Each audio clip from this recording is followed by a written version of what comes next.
Atmosfera festive për ndërrimin e motmotëve filloi që herët në qendër të Shkupit. Qytetarë të shumtë si vendor ashtu edhe të huaj kishin dalë për të shijuar orët e fundit të vitit 2025. Përderisa një pjesë e qytetarëve të vendit thonë se do ta presin vitin e ri në ambiente shtëpiake dhe disa tashmë kanë udhëtuar jashtë shtetit, turistët e huaj janë ata të cilët e kanë mbushur kryeqytetin. Kada ke slavite Nova Godina? По домашен амбиент.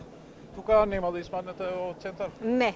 Тука остануваме дома, со пријатели сме и така. По дома, сега вака барем денски ќе искористиме. Со пријатели дома. Дома? Да. Тука ќе бидете во центар? Нема да бидеме во центар, не. По која причина, заради температурите или која причина? Па не, со деца ни е позгодно вака дома да се собереме, со пријатели да славиме и послободно, неголи на площад. Сигурно ќе биде интересно, ме и затоа дојдовме сега порано и после дома да се прибереме и така. Честита Нова година, светли празници, да. Од каде сте?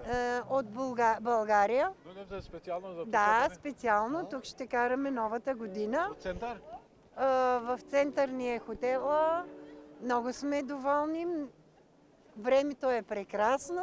Вие сте прекрасни. Благодаря ви, вие сте прекрасни. Чудесно. Три автобуса сме от град Сливен от България.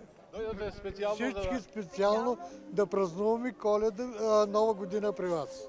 Edhe pse do të mungojnë këngëtare shqiptari, i pari i qytetit të Shkupit, Orces Gjergjevski, në një postim në rrjetet sociale ka bërë thirrje që qytetarët të dalin në shesh për të pritur së bashku ndërrimin e motmotëve.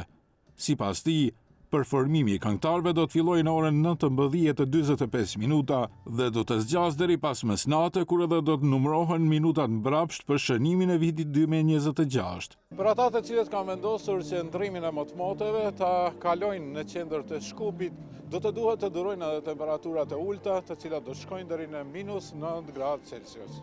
Светла Нова година!